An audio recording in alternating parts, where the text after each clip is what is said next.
بسم اللہ الرحمن الرحیم۔ السلام علیکم ورحمۃ اللہ وبرکاتہ۔ ناظرین، قصہ الانبیاء میں آج ہم حضرت ابراہیم علیہ السلام کا واقعہ سنیں گے۔ حضرت ابراہیم علیہ السلام عراق کے شہر بابل میں پیدا ہوئے۔ حضرت ابراہیم علیہ السلام کے والد بتوں کو تراشتے اور بیچتے تھے اور خود بھی انہی کی عبادت کیا کرتے تھے۔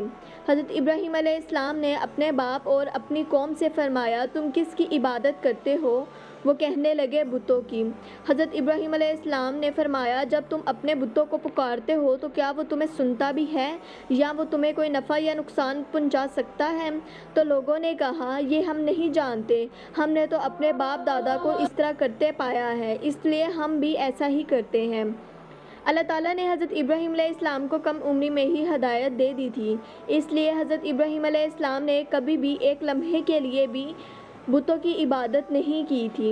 حضرت ابراہیم علیہ السلام نے اپنے والد کو سمجھانے کی بہت کوشش کی اور فرمایا، ابا جان، مجھے ایسا علم ملا ہے جو آپ کو نہیں ملا، اس لیے میرے ساتھ ہو جائیں، میں آپ کو سیدھی راہ دکھاؤں گا۔ ابا جان، شیطان کی عبادت نہ کیجیے، بے شک شیطان اللہ تعالیٰ کا نافرمان ہے۔ مجھے ڈر ہے کہ اللہ تعالیٰ کا عذاب آپ کو نہ آ پکڑے اور آپ شیطان کے ساتھی نہ ہو جائیں۔ ان کے والد نے جواب دیا، اے ابراہیم، کیا تو میرے معبود سے پھر گیا ہے؟ اگر تو باز نہ آیا تو میں تجھے سنگسار کر دوں گا، تم مجھ سے دور چلا جا اور کبھی نظر نہ آئیں۔ حضرت ابراہیم علیہ السلام نے اپنے والد سے فرمایا، آپ پر سلامتی ہو، میں اپنے رب سے آپ کے لیے بخشش طلب کرتا رہوں گا۔ والد کے سخت جواب کے بعد حضرت ابراہیم علیہ السلام نے ان سے علیحدگی اختیار کر لی۔ ناظرین، عید کے دن جب حضرت ابراہیم علیہ السلام کی قوم تیار ہوئی تو وہ سب کھانا پکا کر اپنے بتوں کے سامنے رکھ گئے اور شہر سے باہر خوشیاں منانے کے لیے چلے گئے۔ حضرت ابراہیم علیہ السلام ان کے ساتھ نہیں گئے۔ جب لوگوں نے ان سے پوچھا تو آپ نے آسمان کی طرف دیکھا اور فرمایا، میں بیمار ہوں۔ قوم کے لوگ حضرت ابراہیم علیہ السلام کو چھوڑ کر چلے گئے۔ پھر آپ بتوں کے پاس گئے، دیکھا کہ ان کے سامنے کھانا رکھا ہے لیکن انہوں نے اس کو چھوا نہیں۔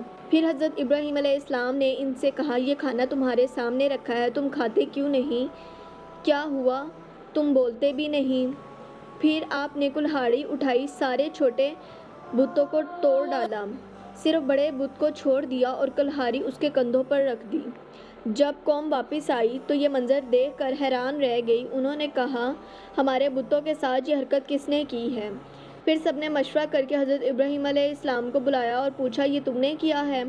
حضرت ابراہیم علیہ السلام نے فرمایا، یہ کام تو اس بڑے بت نے کیا ہے، اس سے پوچھ لو اگر یہ بول سکتا ہے۔ یہ سن کر سب لوگ سوچ میں پڑ گئے، مگر پھر بھی اپنے کفر پہ ڈٹے رہے اور فیصلہ کیا کہ حضرت ابراہیم علیہ السلام کو اس غلطی کی سزا دی جائے گی۔ انہوں نے کئی دن تک لکڑیاں جمع کیں اور ایک بہت بڑی آگ جلائی۔ پھر حضرت ابراہیم علیہ السلام کو رسیوں سے باندھ کر اس آگ میں ڈال دیا۔ اس وقت حضرت ابراہیم علیہ السلام نے یہ دعا پڑھی، حسبنا اللہ و نعم الوکیل، اللہ میرے لیے کافی ہے اور وہی بہترین کارساز ہے۔ اللہ تعالیٰ نے آگ کو حکم دیا، اے آگ، ابراہیم پر ٹھنڈی اور سلامتی والی ہو جا۔ آگ فوراً ٹھنڈی ہو گئی۔ اس نے حضرت ابراہیم علیہ السلام کو نقصان نہیں پہنچایا، صرف اس رسیوں کو جلا دیا جس سے آپ کو باندھا گیا تھا۔ لوگ یہ منظر دیکھ کر حیران رہ گئے کہ حضرت ابراہیم علیہ السلام آگ کے درمیان سلامتی سے بیٹھے ہوئے ہیں، انہیں کوئی نقصان نہیں پہنچایا گیا۔ آگ کا اتنا بڑا معجزہ دیکھنے کے باوجود وہ اپنے کفر پہ ڈٹے رہے۔ اس وقت بابل پر ایک جابر بادشاہ نمرود کی حکومت تھی۔ جب اسے یہ خبر ملی تو اس نے حکم دیا کہ حضرت ابراہیم علیہ السلام کو میرے دربار میں حاضر کیا جائے۔ نمرود نے حضرت ابراہیم علیہ السلام سے پوچھا، تمہارا رب کون ہے؟ حضرت ابراہیم علیہ السلام نے جواب دیا، میرا رب وہ ہے جو زندہ بھی کرتا ہے اور موت بھی دیتا ہے۔ نمرود نے غرور سے کہا، زندگی اور موت تو میں بھی دے سکتا ہوں۔ پھر اس نے حکم دیا کہ قید خانے سے 2 آدمی لائے جائیں۔ ایک کو اس نے قتل کرنے کا حکم دے دیا اور دوسرے کو چھوڑ دیا اور کہا، دیکھا میں بھی موت دیتا اور زندگی بخشتا ہوں۔ حضرت ابراہیم علیہ السلام نے فرمایا، میرا رب وہ ہے جو سورج کو مشرق سے نکالتا ہے، اگر تجھ میں طاقت ہے تو اسے تو مغرب سے نکال کر دکھا۔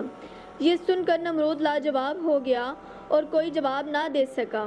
پھر اس نے حضرت ابراہیم علیہ السلام کو اپنے ملک سے نکل جانے کا حکم دیا۔ حضرت ابراہیم علیہ السلام عراق کو چھوڑ کر شام کی طرف ہجرت کر گئے۔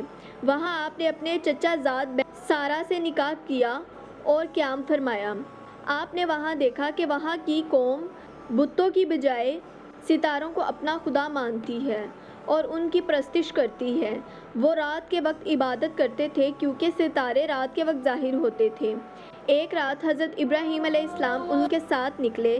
جب ایک چمکتا ہوا ستارہ دیکھا تو لوگوں کو غور و فکر کی دعوت دینے کے لیے فرمایا یہ میرا رب ہے، لیکن جب وہ ستارہ غروب ہو گیا یعنی چھپ گیا تو فرمایا یہ میرا کیسا رب ہو سکتا ہے جو خود ہی غائب ہو جائے۔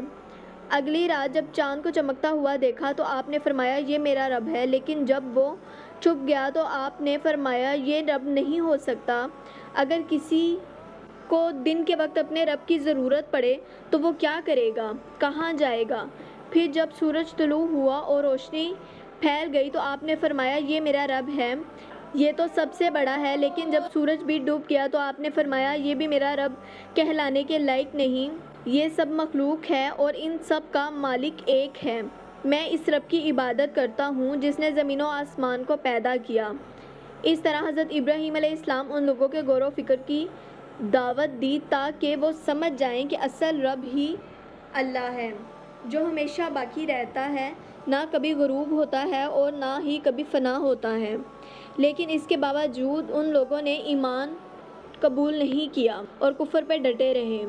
جب حضرت ابراہیم علیہ السلام نے اپنی قوم کو چھوڑ دیا تو اللہ تعالیٰ نے حکم دیا کہ شام سے مصر کی طرف چلے جائیں۔ آپ کے ساتھ آپ کی بیوی حضرت سارہ رضی اللہ تعالیٰ عنہ بھی تھی۔ اس زمانے میں مصر پہ ایک جابر بادشاہ کی حکومت تھی جو خوبصورت عورتوں کو زبردستی اپنے محل میں بلوا لیتا تھا۔ جب بادشاہ نے حضرت سارہ رضی اللہ تعالیٰ عنہ کو دیکھا تو ان کو اپنے محل آنے کی دعوت دی، لیکن جب حضرت سارہ رضی اللہ تعالیٰ عنہ محل میں گئیں تو اللہ تعالیٰ نے اس جابر بادشاہ کو مفلوج کر دیا۔ اس جابر بادشاہ نے حضرت سارہ رضی اللہ تعالیٰ عنہ سے معافی مانگی اور انہیں انعام کے طور پر ایک غلام بھی دی جس کا نام حضرت ہاجرہ تھا۔ یوں حضرت ہاجرہ رضی اللہ تعالیٰ عنہ حضرت ابراہیم علیہ السلام کے گھر آئیں۔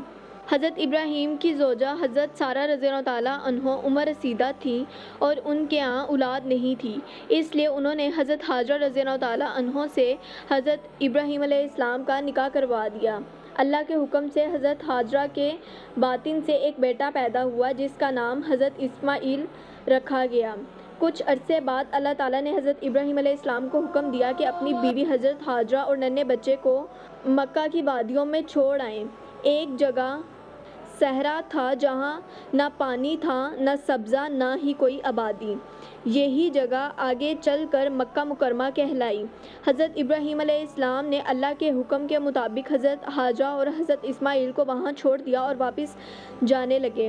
حضرت ہاجرہ رضی اللہ تعالیٰ عنہ نے حیرت سے پوچھا آپ ہمیں اس وادی میں اکیلا چھوڑ کر کہاں جا رہے ہیں؟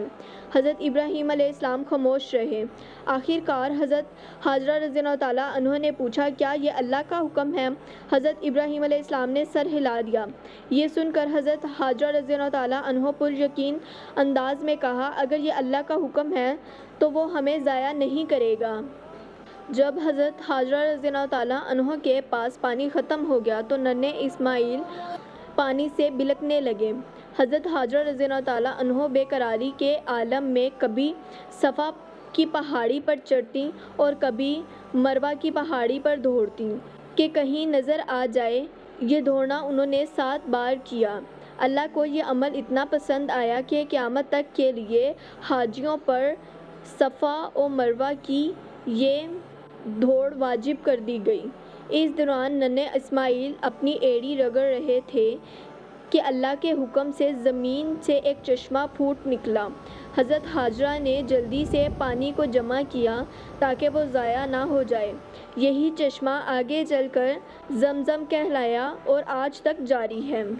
جب حضرت اسماعیل علیہ السلام جوان ہونے لگے تو حضرت ابراہیم علیہ السلام نے ایک خواب دیکھا کہ وہ اپنے بیٹے کو ذبح کر رہے ہیں۔ انبیاء کے خواب وہی ہوتے ہیں، اس لیے حضرت ابراہیم علیہ السلام نے یہ خواب اپنے بیٹے کو سنایا اور کہا کہ بیٹے میں نے خواب میں دیکھا ہے کہ میں تمہیں اللہ تعالیٰ حکم سے ذبح کر رہا ہوں، تمہاری کیا رائے ہے اس بارے میں؟